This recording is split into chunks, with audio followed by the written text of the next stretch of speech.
Naik yang ini kan? Ya. Yang di belakang nggak lihat saya gitu ya?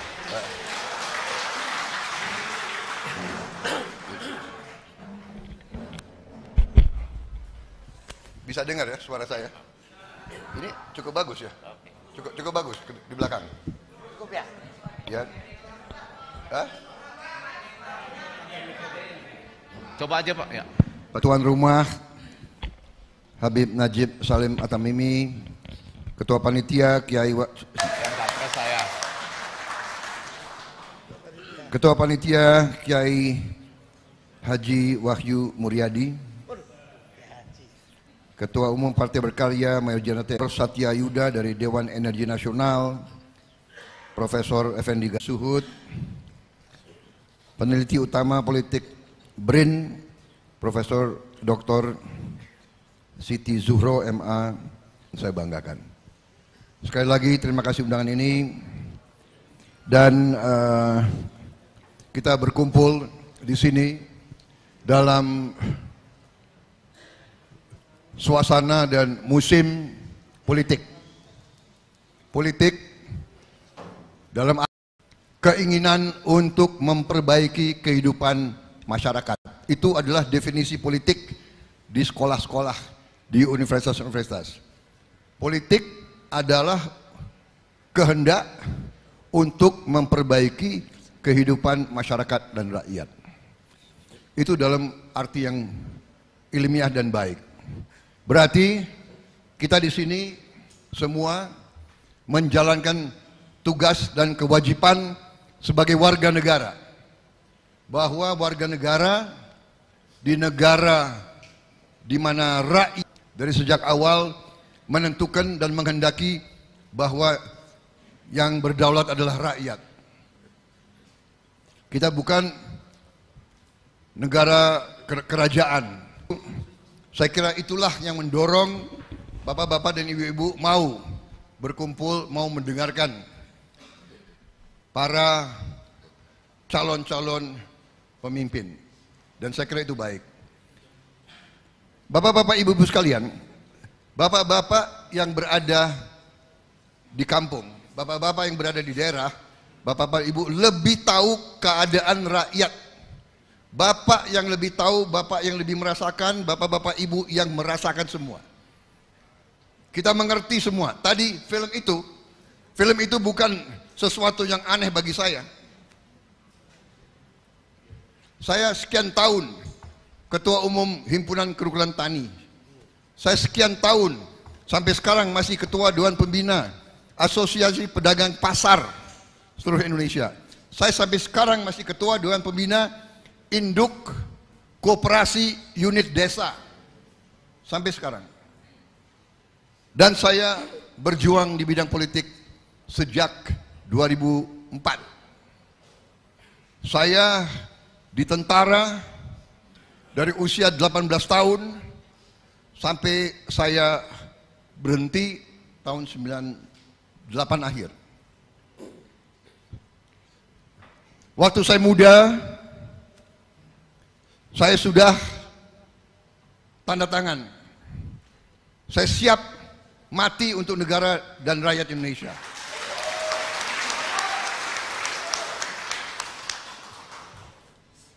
Dan saya memilih berbakti dan mengabdi di pasukan tempur. Pemberontakan banyak operasi. Sekarang rodo muda. Sekarang jiwa masih muda. Tapi dalam pemikiran kita waktu itu, kita mau bagi tugas. Kami di tentara, kami ingin jaga bangsa dan negara. Kita jaga rakyat kita. Dan kita memberi dan membangun bangsa dan masyarakat kita. Karena dari kecil kita yang cinta bangsa dan negara, kita ingin bangsa, negara dan rakyat kita hidup dengan martabat, hidup dengan harga diri. Dan untuk itu tidak boleh ada rakyat kita yang hidup seperti tadi di film itu.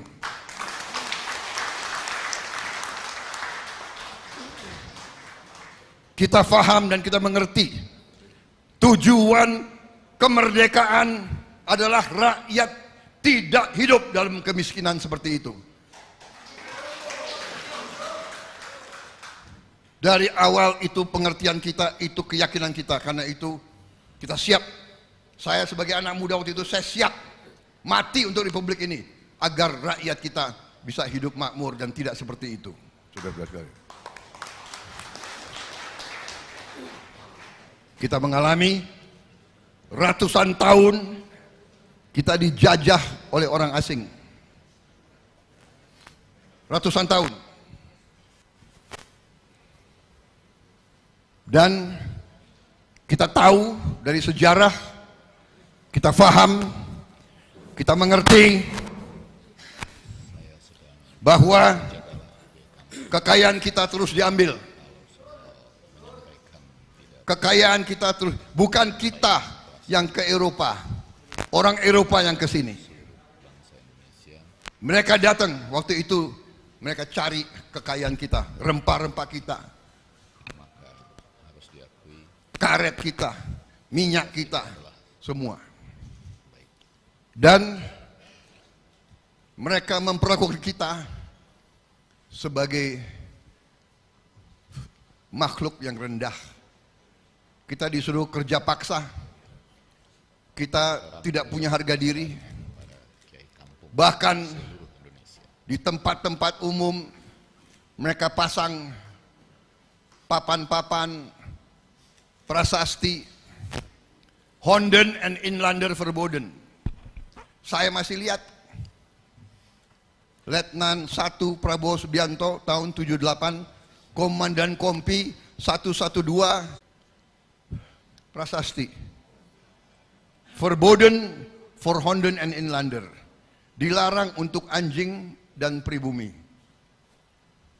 Yang di bawah ini salah, bahasa asli Belanda itu Verboden for Honden. Honden dulu, Honden itu anjing, baru pribumi. Jadi kita dianggap lebih rendah dari anjing.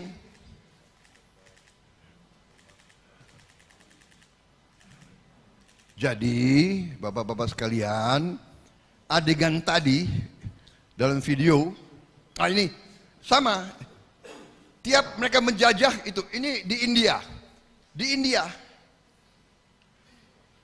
dogs or Indians not allowed.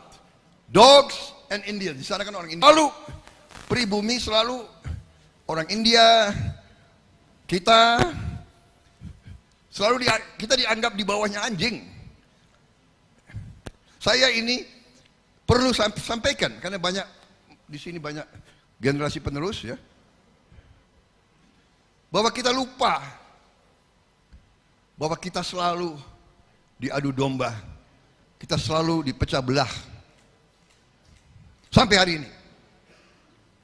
Dulu VOC namanya, dulu Kenil, sekarang pakai macam-macam yang lain. Saya ini bukannya saya mau ajarkan kita benci orang asing, tidak. Saya tidak mengajak kita benci siapapun. Saya tidak mengajak kita benci orang barat, tidak. Tapi kita jangan jadi terlalu lugu, terlalu bodoh. Karena kita ini terlalu ramah kadang-kadang. Ini budaya kita. Iya kan? Budaya kita ini ramah. Coba kalau ada rumahnya luar biasa ini, ya kan? Lebih besar dari rumah saya itu.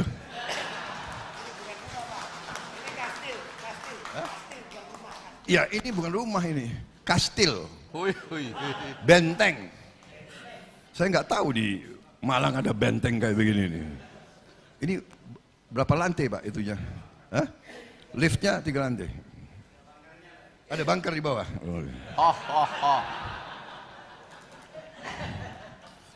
Tapi coba ya, di rumah kalau bapak-bapak kedatangan tamu, iya kan? Pasti tamunya dipersilakan kan? Monggo, monggo. Pinara, monggo. Dan kalau perlu pinjam gula ke tetangga. Iya kan Bu? Hah? agak lain. Terus terang aja lain. Bukan kita kawan saya, teman sekolah ajak saya. Ya saya ikut, diajak belajar. Begitu sampai di rumahnya, saya lihat keluarganya lagi di meja makan, lagi makan. Karena waktu makan. Dia bawa saya ke tempat kamarnya, Prabowo, kamu di sini aja ya. Kau tunggu, saya makan dulu sama keluarga saya. Ini buku, coba kau belajar buku dikasih saya. Saya, oh ya, nampaknya keluarga saya. Ini makan malam untuk keluarga saya, kamu bukan keluarga saya. Saya ajak kamu belajar, bukan ajak makan. Jadi dia nggak salah. Ini saya mau ceritakan, budaya kadang-kadang berbeda begitu. Jadi sifat kita ini kadang-kadang terlalu baik. Apalagi ketemu orang asing, iya kan? Kalau ketemu Londo, kayaknya hebat. Padahal di sana nggak jelas kita, ya kan? Nah, sekali lagi, saya tidak memanas-manasin, tidak. Tapi ini benar, karena ini jawaban terhadap adegan tadi. Jadi, setelah saya pelajari, dan saya sudah tulis buku, berbagai buku saya sudah tulis, dan saya sudah bicara. Dari sejak awal saya putuskan saya harus masuk politik. Kenapa? Saya lihat sesudah tahun 98 arah bangsa kita salah. Kita terlalu percaya dan terlalu manut dan terlalu mengikuti dari barat.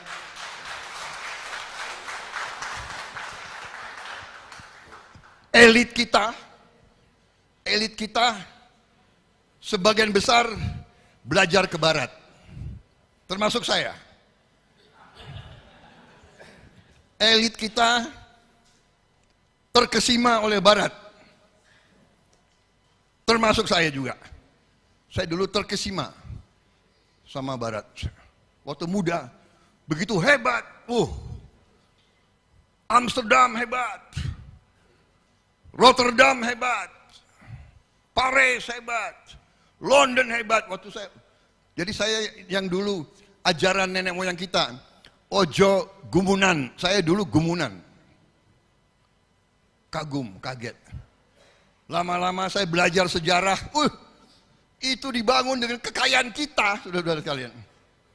Amsterdam, Rotterdam itu dibangun dengan kekayaan dari kita semua. Nah, pertanyaannya adalah yang pintar siapa? Kalau mereka bisa mengambil kekayaan kita, yang pintar siapa? Dan yang bodoh siapa? Kita harus mawas diri. Kalau kita diberi kekayaan oleh Yang Maha Kuasa, kita diberi harta, tapi kita tidak jaga harta itu, kita tidak mengelola harta itu, dan orang lain ambil harta itu, salah siapa? Kalau kita katakanlah naik bus, dompet kita hilang, itu salah siapa? Salah pencopet atau salah kita? Menurut saya itu bukan salah pencopet, profesi dia adalah copet. Itu salah kita. Kita tidak menjaga kekayaan kita. Berarti kalau bangsa kita tiap tahun selama puluhan tahun, ratusan tahun kekayaan kita tidak tinggal di Indonesia, itu salah siapa? Salah orang yang ambil atau salah kita sendiri? Kita harus koreksi diri. Saudara-saudara sekalian, inilah perjuangan saya. Saya sudah tulis buku. Saya minta maaf, tadinya saya mengira yang hadir hanya 100 orang. Saya bawa buku hanya 100 kalau tidak salah, ya.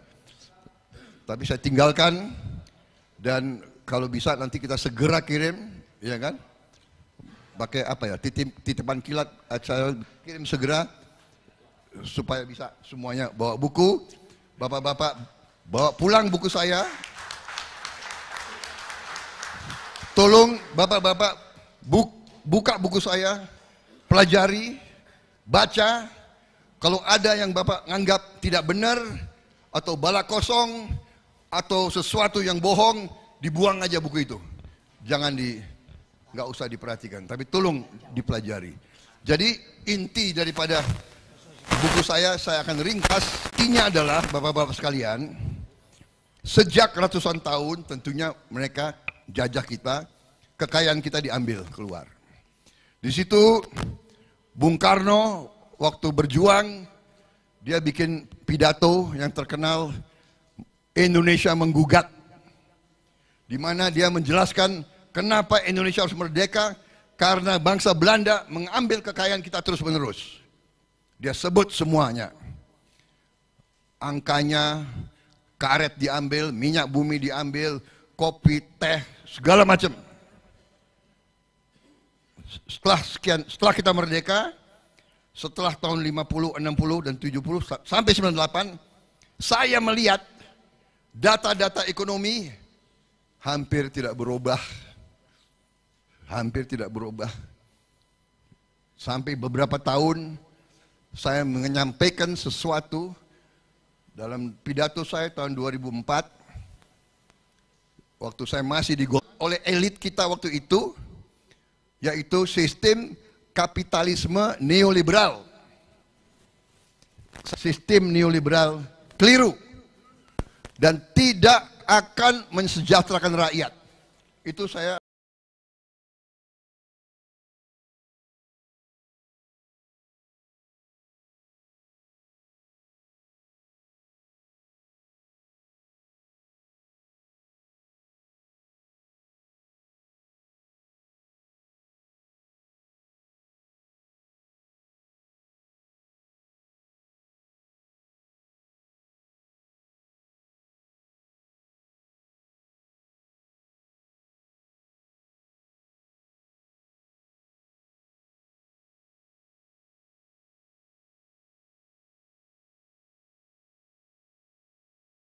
saya sampaikan tahun 2004. Dan saya bikin buku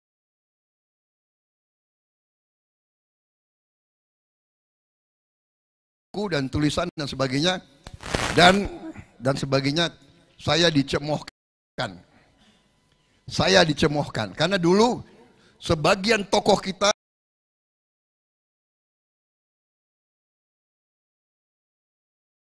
sebagian elit kita masih neoliberal. Apa masih neoliberal? Apa inti dari sistem kapitalisme neoliberal? Sistem kapitalisme neoliberal mengatakan boleh yang kaya segelintir orang, 1% boleh kaya. Nanti kekayaan itu akan menetes ke bawah. Itu teorinya itu. Biar yang kaya sedikit, kekayaan nanti akan menetes ke bawah. Ternyata ini keliru.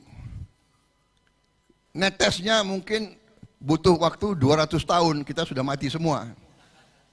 Dan ini adalah neoliberal. Di Indonesia masih ada yang bertahan. Sekarang tokoh-tokoh barat, Hillary Clinton, coba. Dia sendiri mengatakan, ya kan? Ekonomi menetes ke bawah, harus dikubur dalam-dalam. Itu tokoh barat semua. Lanjut. Ini ketua IMF, sama dia mengatakan, sistem ekonomi menetes ke bawah, meningkatkan kesenjangan pendapatan, menciptakan ketidakadilan di hampir semua negara. Ketika yang kaya semakin kaya, kekayaan tidak menetes ke bawah. Ini tokoh-tokoh barat sudah ngomong begitu. Saya bertanya dengan segala hormat, adakah tokoh-tokoh Indonesia yang berani mengatakan seperti itu sampai sekarang? Padahal bapak-bapak, kiai-kiai yang dekat sama rakyat, bapak-bapak merasakan.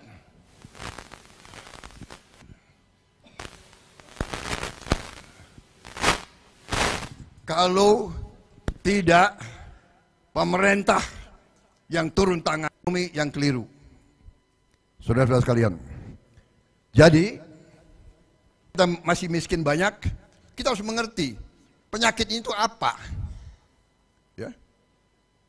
Kalau badan tidak sehat, kita periksa ke dokter, periksa darah, ketemu, oh kolesterol terlalu banyak, ya kan?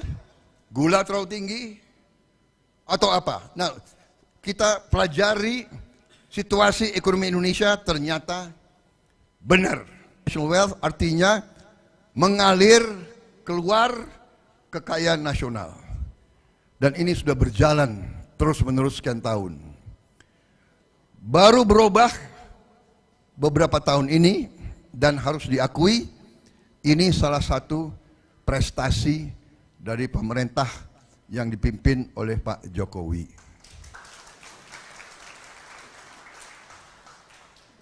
Salah satu kelemahan bangsa Indonesia adalah tidak menghargai bangsa sendiri. Terlalu kagum sama yang dari luar. Saya tidak mengerti ini. Sifat apa ini ada di kita? Kalau ada putra bangsa berbuat baik, kadang-kadang tidak dihargai. Kalau ada pemimpin kita yang berbuat baik, tidak dihargai. Bahkan diejek-ejek, dicari-cari kelemahan. Saya ini, maaf ya, saya ini harusnya, Anda kan tahu saya ini dikalahkan oleh Pak Jokowi. Ketawa lagi. Orang kalah diketawain. Aduh ini. Kalahnya 2 kali lagi. Jadi saudara-saudara, nah ini nih, saudara-saudara, nah ini beliau menang. Tapi entah insting, entah apa, begitu beliau menang, kalau di negara lain atau bisa saja beliau habiskan saya sekalian. Tidak, beliau ajak saya bergabung. Beliau ajak saya, ayo mari sama-sama kita berbakti kepada bangsa dan rakyat Indonesia. Dan ternyata benar, dengan kita bergabung, dengan kesejukan ekonomi kita tambah maju. Nampaknya ekonomi hanya bisa baik kalau ada kesejukan, ketenangan. Kita nggak mungkin kita bisa berbuat dagang, kita bertani, kita apa dalam keadaan kacau. Jadi ini keberhasilan kita. Dapat pandemi COVID luar biasa, Indonesia salah satu negara yang paling cepat mengatasinya. Tidak diperkirakan, mereka ramalkan Indonesia hancur. Bapak-bapak sekalian. Jadi untuk mengatasi ini semua, Pak Jokowi melakukan begitu banyak program untuk membantu orang miskin. Saya minta dipasang slide, ya, terutama yang apa ya, yang kartu-kartu semua yang sudah di, ya.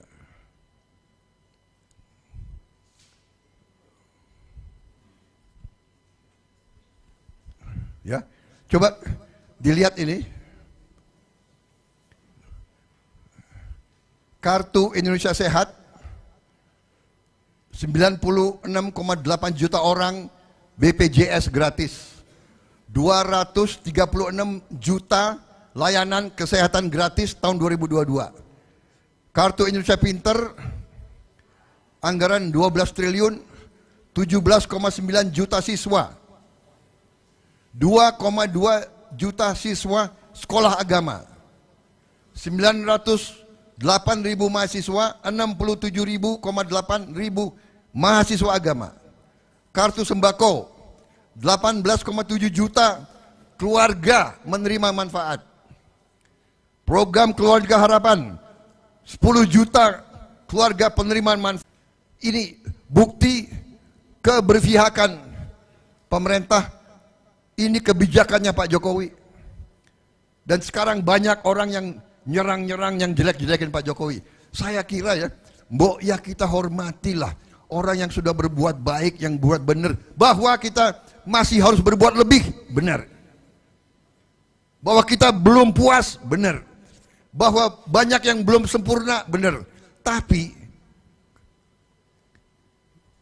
Mari lihat. Saya kira para kiai, para ustadz-ustadz saya mengajarkan, katakanlah yang benar-benar dan yang salah-salah. Ya kan? Hanya untuk kekuasaan orang bersedia untuk menjelek-jelekan. Saya tidak pernah mau menjelek. Saya dijelekkan, saya difitnah, saya dihujat. Bapak-bapak saksi semua. Saya tidak pernah menjawab. Saya tidak pernah membalas.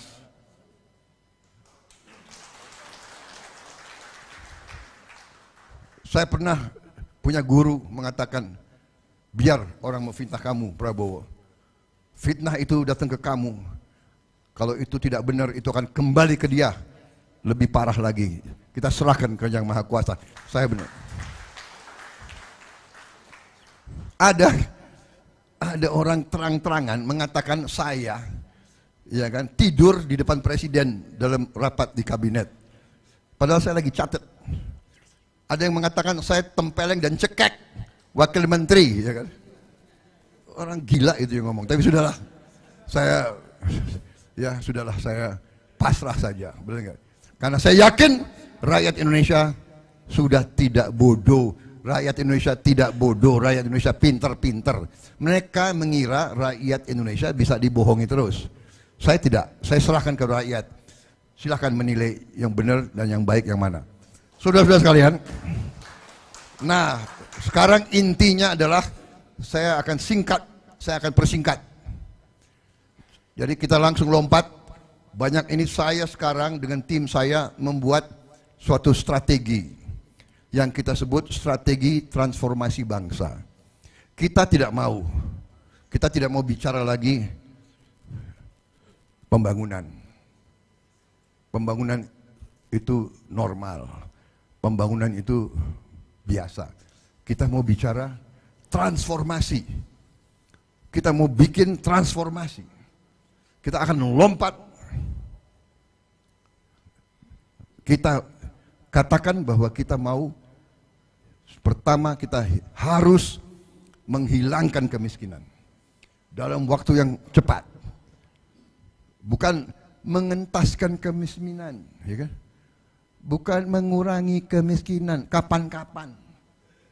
Rakyat kita susah sekarang. Ya kan? Cara kita bagaimana? Kita punya 8 visi misi. Nanti bisa dibaca. Kita punya yang disebut Asta Cita, ya kan? 17 program prioritas, 8 program hasil terbaik cepat. Bisa disingkatkan aja. Hanya supaya ada slide, ini semua ada. 8 ya. Asta Cita, 8 cita-cita kita. Lanjut. 17 dulu, 17 program ya. Di 17 ini pertama swasembada pangan, energi air. Di bawah itu pemberantasan kemiskinan. Hilangkan kemiskinan. Dan semuanya tersedia pupuk, benih, pestisida langsung ke petani, tidak liwat siapa-siapa, tidak liwat siapa-siapa. Catat, rekam Prabowo Subianto kalau jadi presiden Republik Indonesia, pestisida, pupuk langsung ke petani, tidak liwat perantara.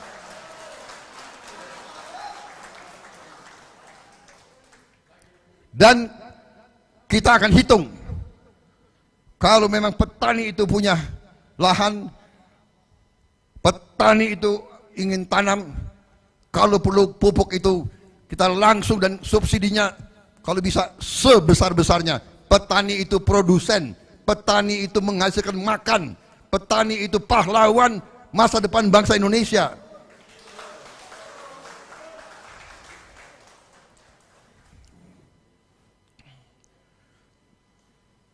Dan ini semua intinya adalah 8 program hasil cepat.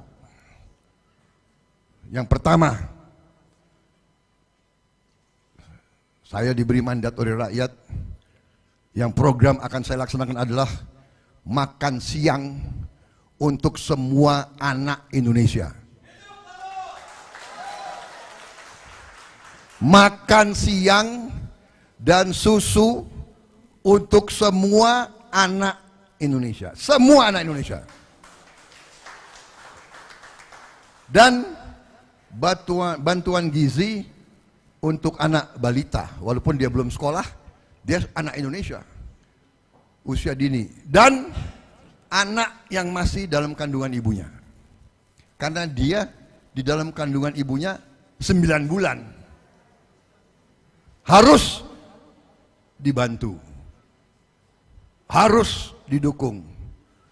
Saudara-saudara sekalian, kita tidak mau lagi ada anak Indonesia yang kurang gizi.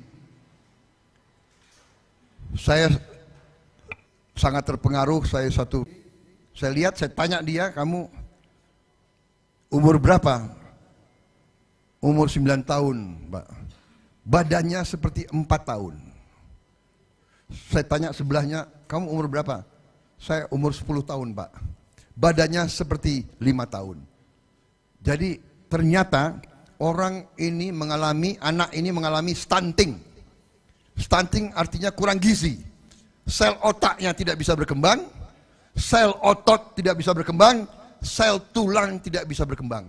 Jadi jangan-jangan dia nanti jadi buruh di pelabuhan juga tidak sanggup karena lemah.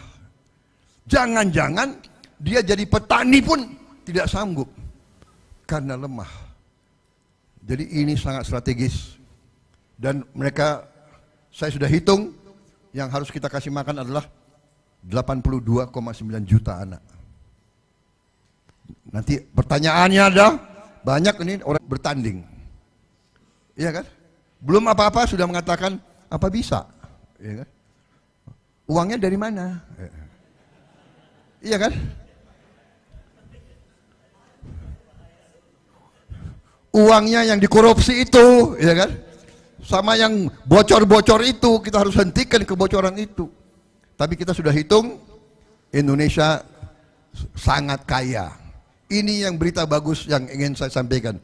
Ternyata Indonesia kekayaannya di luar dugaan kita. Dan itu kita laksanakan dengan apa? Dengan strategi yang Pak Jokowi canangkan dan saya akan teruskan, yaitu hilirisasi. Apa arti hilirisasi? Sumber kekayaan kita, semua kekayaan kita tidak akan kita izinkan dijual murah ke luar negeri. Kita tidak akan izinkan dijual gelondongan sebagai batu. Kita wajibkan diolah di Indonesia. Itu namanya hilirisasi. Dan kita sudah membuat contoh pertama, yaitu nikel. Pak Jokowi sudah melarang ekspor nikel. Ekspor nikel. Ini tahun 2020 Pak Jokowi larang ekspor nikel. Tahun 2022 penghasilan kita naik 1000%, 10 kali lipat, jadi 33 miliar dolar. Bapak-bapak, ibu-ibu sekalian, dalam 2-3 tahun ini terjadi perang Ukraina. Karena perang Ukraina, harga BBM seluruh dunia naik, harga pangan seluruh dunia naik, harga pupuk jadi langka. Karena inilah kita punya uang untuk subsidi. Kalau tidak, banyak negara sudah bangkrut. Indonesia masih bertahan. Ini baru satu. Ini nilai tambahnya. Kalau kita izinkan ekspor dijual murah gelondongan, yaitu begitu kita olah jadi nickel sulfate naik 11 kali. Begitu jadi precursor naik 19 kali. Begitu jadi katoda naik 38 kali. Nanti seluruh industri dan kita punya nikel. Nanti kita akan jadi pusat industri baterai dunia. Salah satu. Dan nilainya naik 67 kali. Dan banyak negara di barat berang sama kita. Kita diadu ke WTO ini. Ya. Tapi panggil saya, Menan, kalau kita tidak hilirisasi, tidak mungkin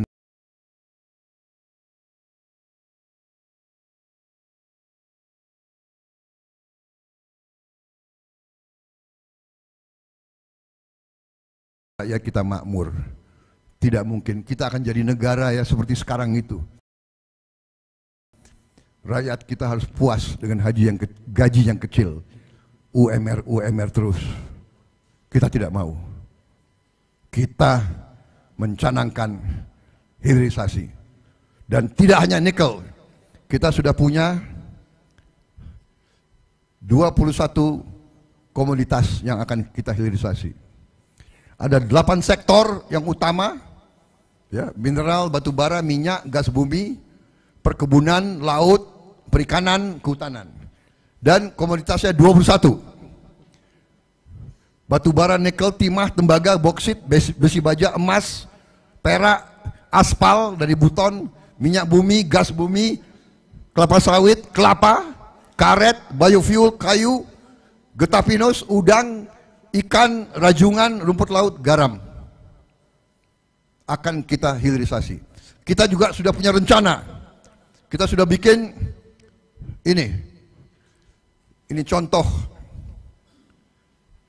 nilai tambah hilirisasi nikel. Tadi sudah saya jelaskan, di ujungnya kita akan bikin kendaraan listrik. Lanjut. Ini tembaga. Tembaga juga begitu.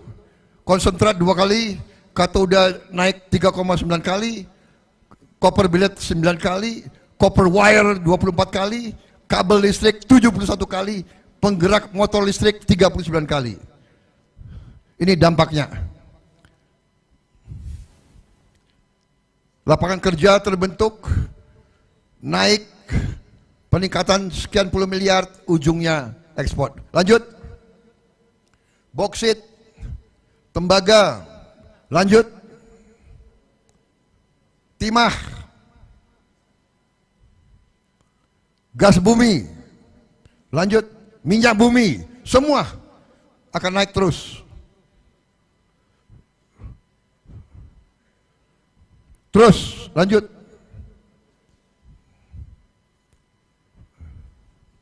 Jadi, bapak-bapak, kita sudah siapkan 21 komoditas. Pohon 21-nya itu ada yang kita sebut peta atau pohon industri.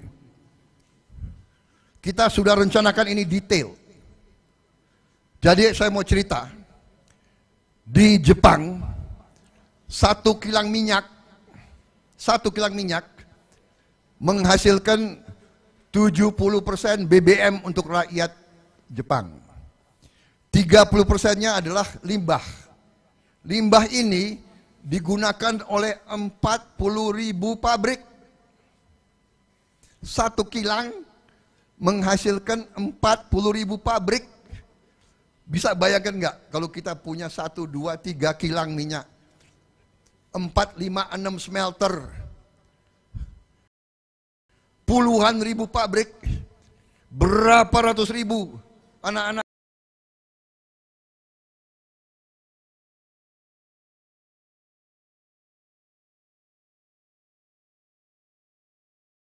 Kita bekerja, berapa ratus ribu insinyur, berapa ratus ribu yang bisa dapat gaji yang bagus.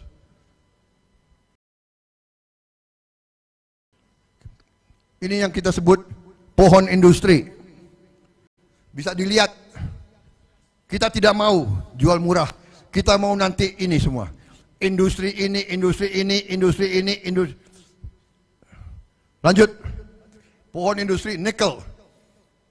Selama ini kita jual murah batu, enggak. Kita mau hasilkan pabrik, ribuan pabrik. Lanjut. Boksit. Boksit bahan baku untuk alumina. Alumina dirubah menjadi aluminium. Aluminium bahan untuk pesawat, untuk mobil, untuk motor, untuk televisi, untuk semua barang-barang kehidupan. Bayangkan, selama puluhan tahun kita jual gelondongan. Dan kita beli pesawat terbang. Kita beli mobil. No. Kita harus bikin mobil buatan Indonesia sendiri. Motor buatan Indonesia sendiri. Semua harus buatan Indonesia sendiri. Lanjut. Timah. Lanjut. Minyak bumi. Lanjut. Gas bumi. Terus. Lanjut. Saudara-saudara sekalian. Jadi kesimpulan kita mampu dan kuat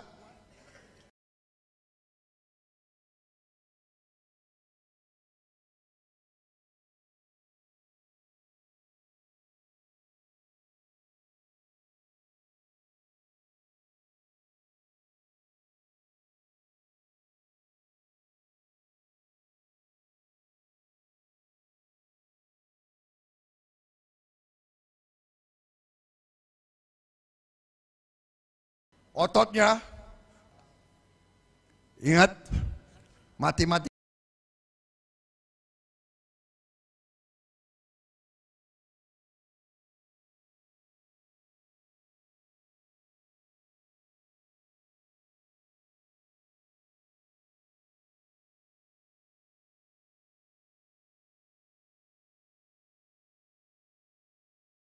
hadapan Islam, fisika, kimia, kedokteran, semua.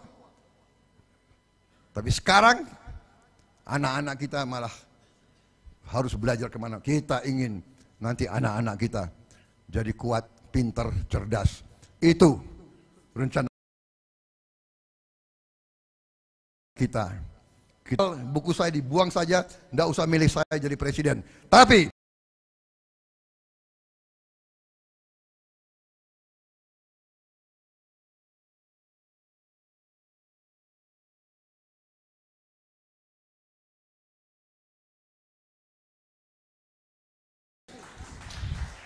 Tapi kalau Anda yakin dan Anda ingin Indonesia.